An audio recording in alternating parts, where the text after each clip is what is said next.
चलिए जहाँ से हम आ रहे थे वो नीचे रास्ता ट्रेल से होते होते यहाँ पे, और यहाँ पे मेरे ख्याल से फल फूलों के भी दरख्त काफ़ी ये होते हैं। चेरी है, अच्छा ये चेरी की दरख्त है।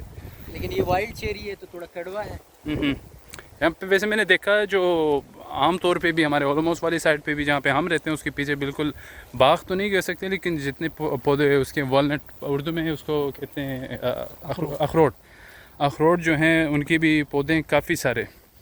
तो वैसे भी सेब हो गए हैं, ये चेरीज़ हो गई, और इस तरह के जो फल फूल हैं वो होते हैं। और वो रिस्ट्रिक्शंस नहीं है कि आपने कहीं से तोड़ दिया तो फिर भाई वो। नहीं, यहाँ पर जितने भी आपको ट्रेल्स मिलेंगे, ट्रैक्स मिलेंगे, पाथ्स हैं या पुराने रोड्स हैं, हम्म उसमें ये फ्रूट ट्रीज इसलिए उगाए जाते हैं हिस्टोरिकली यूरोप में, जी। क्योंकि ये पेडेस्ट्रियन के रास्ते हुआ करते थे।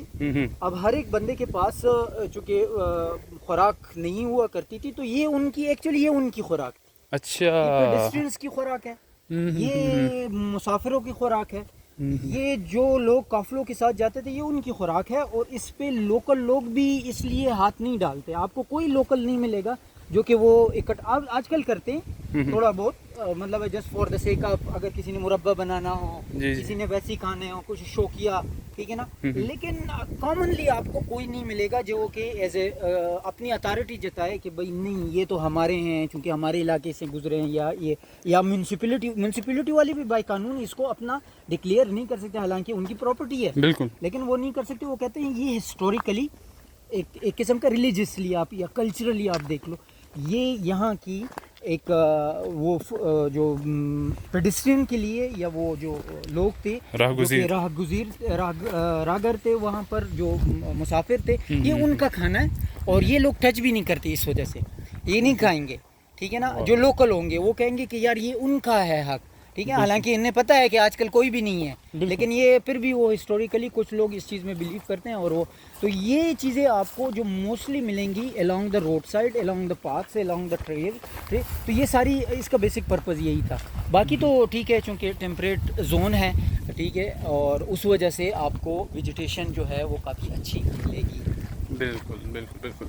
तो जो अभी हम आए इसको हाइकिंग भी कह सकते हैं, हम हाइकिंग या ट्रेल पे आए या? ये आपकी काइंड ऑफ हाइकिंग है, क्योंकि छोटा सा माउंट है जी। और आप जो क्योंकि हाइक इसी को कहते हैं जब आप ऊपर या डलवान या ऊपर किसी भी जगह पे आते जाते हो, जी, जी। तो वो हाइकिंग ही रहती है, लेकिन उसके लिए माउंट का होना ज़रूरी है। बिल्कुल।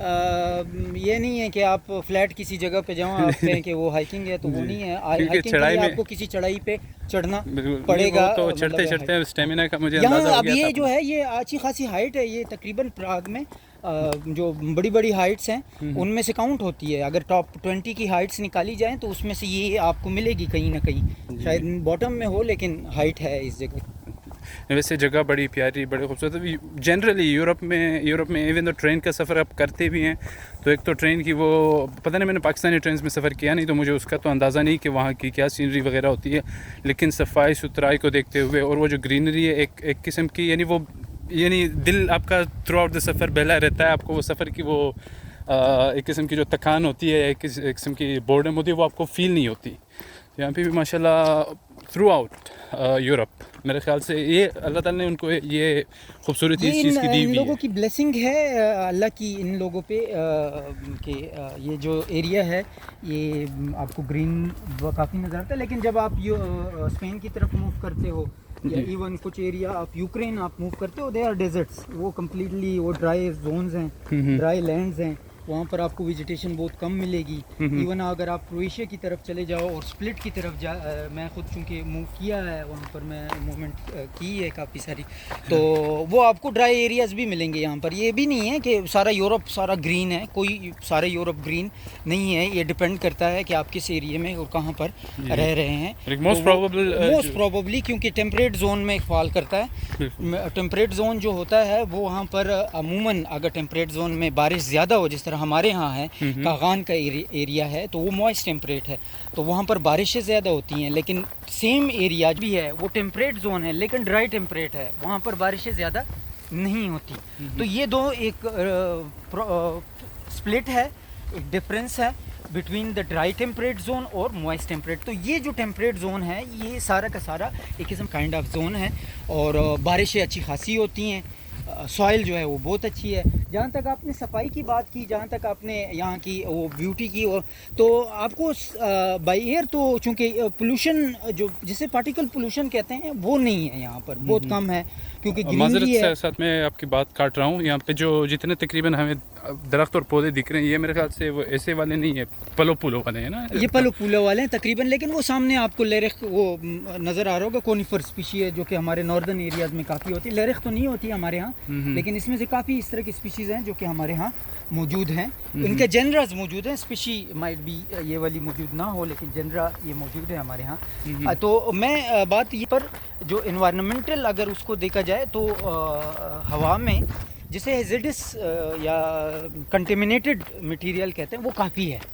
उस वजह से अगर आपने देखा भी हो तो गाड़ियों को रस्टिंग होती है। हालांकि गाड़ियों को रस्टिंग दो चीज़ों से हो सकती है, ठीक है ना, या तो ये है कि सॉल्ट हो, जिस तरह हमारे यहाँ कराची का एरिया है, ठीक है ना, गाड़ियों को नीचे से रस्ट लग जाता है, साइडों से रस्ट लग जाता है, ठीक है ना, या कहीं पर गाड़ी जो है वो पानी में या मतलब है किसी मॉइस्ट एरिया में हर वक्त खड़ी रहे तो उसको भी जंग लगने का ख़तरा बहुत ज़्यादा होता है। लेकिन अदरवाइज़ बहुत कम होता है कि आप जंग लग जाए गाड़ी को, लेकिन यहाँ फिर भी लगती है, जंग लगता है, ठीक है ना जी। वो उसका रीज़न ये है कि आज तक जो वॉर्स थे, जो मतलब तकरीबन 50, 60, 70 साल पहले वर्ल्ड वॉर फर्स्ट सेकंड जो ख़त्म हो चुकी हैं, आलमोस्ट उनको 100 साल मतलब फर्स्ट को तो 100 साल हो गए हैं, ठीक है। तो वो जो है उसके इम्पैक्ट आज भी हवा में या आपको ट्रेसेस में, आपको मटेरियल्स में मौजूद नज़र आएंगे।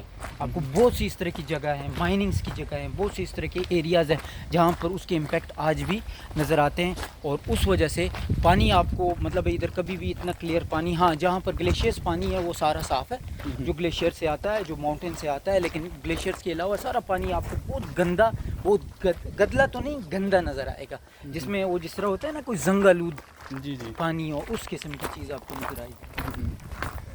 यहाँ तक हम इसमें भी पहुँचे हैं, ये भी दिखाएं आपको जिस डैम के बारे में बात कर रहे थे, प्रिजर्व्ड डैम जो था, और जो बीचेस वो इस वाली साइड पे ना, इस रास्ते से जाके हैं, वो इस रीजन पे हमें जो कि आए हुए थोड़ा वक्त हुआ तो मैं नहीं चाहता मैं उस वक्त वहाँ पे भी जाऊँ, और व्लॉग भी काफ़ी लंबा हो गया। ये मैंने कभी अगर मैं कंटिन्यू करना भी चाहूँ, काफ़ी इन्फॉर्मेटिव जावेद भाई जैसे बंदे बहुत ही कम मिलते हैं माशाल्लाह से, वो खुद भी प्रोफेसर हैं। जावेद भाई, इज़ इट ओके कि मैं डिस्क्लोज़ कर दूं कि बस टीचिंग करता हूँ। अच्छा, मैं मामूली सा टीचर। मैं चूँकि मैं वो नहीं करना चाह रहा कि मैं प्राइवेसी डिस्क्लोज़ करूँ, अगर वो अपने बारे में थोड़ा सा उस साइड पे बताना चाहें तो अलबत्ता, वरना मैं डिस्क्लोज़ इसलिए नहीं करना चाहता।